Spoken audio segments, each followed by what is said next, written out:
started 3 years ago as a compaction company, and roll-off dumpsters you see at distribution or job sites. To start, when we had the compaction, I mean, we had no customers. Entrepreneurship is just like a race, but I'm not going to tell you when to stop. Just run.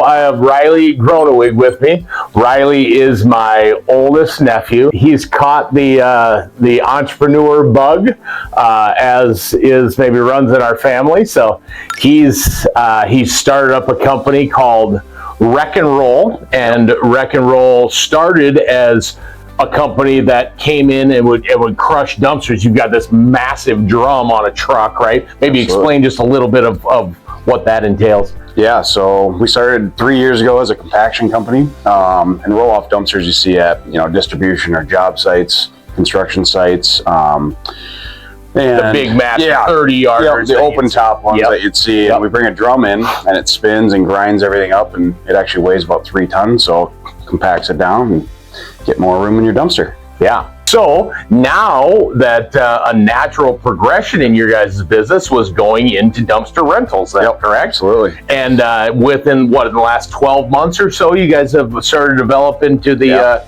dumpster rentals now as well. I actually just got a reminder on my phone that a year ago we went and picked up our first 3 dumpsters down in Omaha. That is awesome. Yeah. Now we have 45, and I just ordered 5 more. So that's great. Yeah. So business is good. Yeah. Seems like we run out of dumpsters pretty quickly when I get them back. The other week, maybe 2 weeks ago, I had 10 sitting in the lot, and I was like, "Oh wow, this is the most I've had in a long time." And they were all gone. I have 1 left right now. So, that's awesome. Yeah. So specifically, who are you renting to? Who's your main? Who's your client? We try to, and since we've been doing the compaction, we have a good customer list of commercial guys. Distribution places, warehouses, and we've been targeting more of the like permanent cans, quote unquote, where they sit there, they fill them up, and it's more like a regular garbage for people. Service, yeah. We have a couple window and door places that they fill up all the time because windows just take up so much space, and then we also go in and compact it down, and then just haul it when it needs. Construction companies obviously work with you guys on the restoration side and stuff like that. Mm-hmm. What have you learned about business in the 3 years you've been doing this now? How have you been? I'm sure you've seen a lot of challenges and everything. You're in business with your father, so you guys are partners together. How's that been? It's been good. Obviously we fight sometimes, but we're always pretty honest with each other, and I think that helps too. Just stay honest with him, and he stays honest with me. Well, that's good. So, but what have I learned? I mean, to start, when we had the compaction, I mean, we had no customers. I mean, it's a new idea. It's a new idea even towards the Midwest. I mean, the East Coast has had it for 5 to 7 years, but nobody knew about it. So it was just literally going old school door knocking. Just, hey, you want to see how this thing works? And I mean, just that grind alone taught me a lot about business, I would say. Fun. Yeah.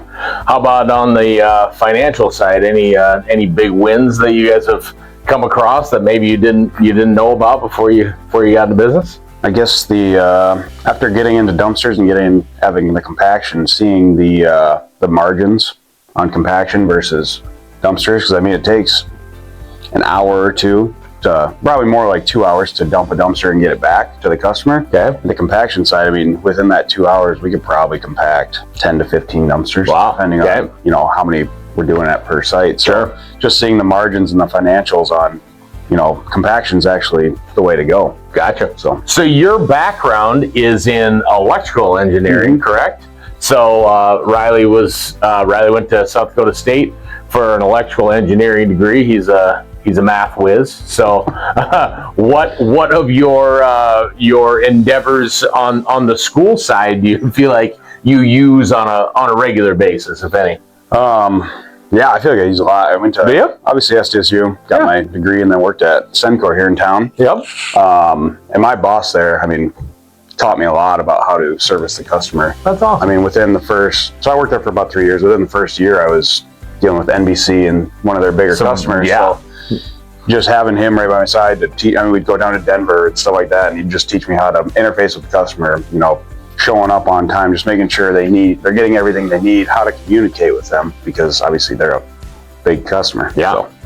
Well, and working for a Sencor, I mean, that's a legitimate business here Absolutely. in Sioux Falls. I mean, they're a real deal business. You know, I've always said that to be a well-rounded entrepreneur, you really should potentially go to work for someone first. Absolutely. There's so many things that you can learn in that realm that potentially you could learn it on your own eventually through podcasts, but you're pulling time forward by doing that. And maybe it wasn't at the time of that job, it wasn't the most fun thing in the world. Yep. You probably had in the back of your mind, you probably always thought you wanted to be an entrepreneur, you wanted to do your own thing. Yep.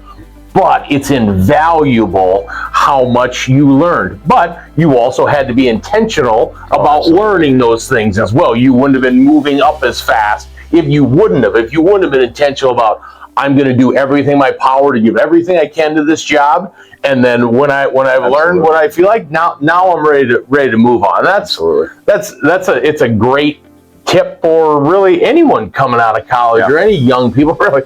Anyone. Recently listened to Alex Hormozi, and he said, Nice.